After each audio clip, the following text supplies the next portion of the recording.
G'day. I bring you greetings and the genuine good wishes of the Australian Labor Party to all of you as delegates to the British Labor Party conference in Manchester. The ties between our two parties are as broad as they are deep. They go right back to the days of Keir Hardie and his days with the Ayrshire Miners Association in the early 1880s. Keir Hardie was only 25, and one of his 17-year-old branch secretaries was a man called Andrew Fisher, who'd grown up in Crosshouse, not far from Kilmarnock. Andrew Fisher then came to Australia, in fact to my own state of Queensland, and helped found the Australian Labor Party in 1891. Fisher later became Labor leader in 1908, 100 years ago this November, and he became the first Labor Party Prime Minister of a majority Labor government in Australia's history, and the first anywhere in the world. So what that goes to prove, Gordon, is that you can't keep a good Scotsman down.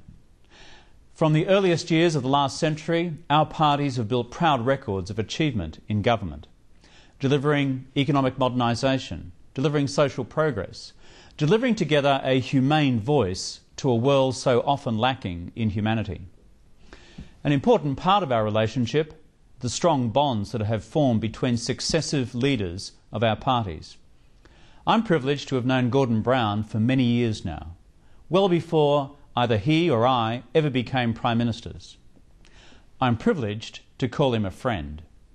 And the reason for that is the strength of his passion, the absolute clarity of his vision for our planet's future, and the rock-solid reliability of his character in doing what he says he will do.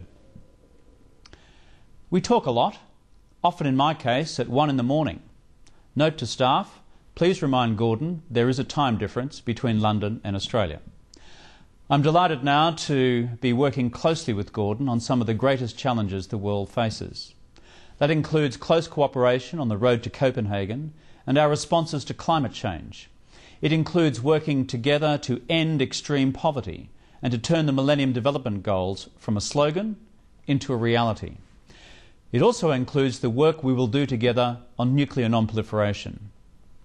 The voice of progressive politics, both nationally and internationally, is needed now more than ever in the changing world we now share.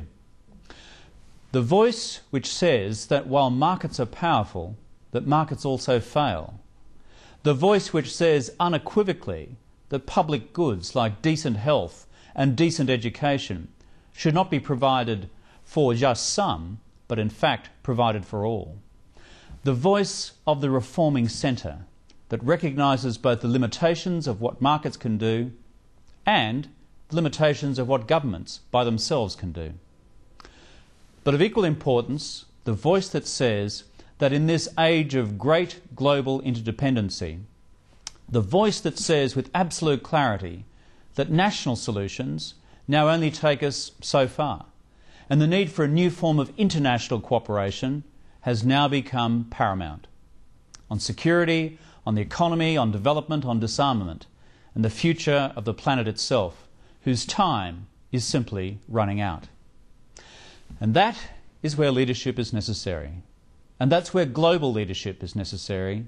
And that's where British global leadership is necessary, of the type I have seen for more than a year now from your Prime Minister, Gordon Brown. The ability to look beyond the horizon of domestic politics to deal with the great challenges of our age. I wish you all the best for this conference. We have sent a team of senior Australian Labor Party officials to be with you, led by our National Secretary, Tim Gartrell.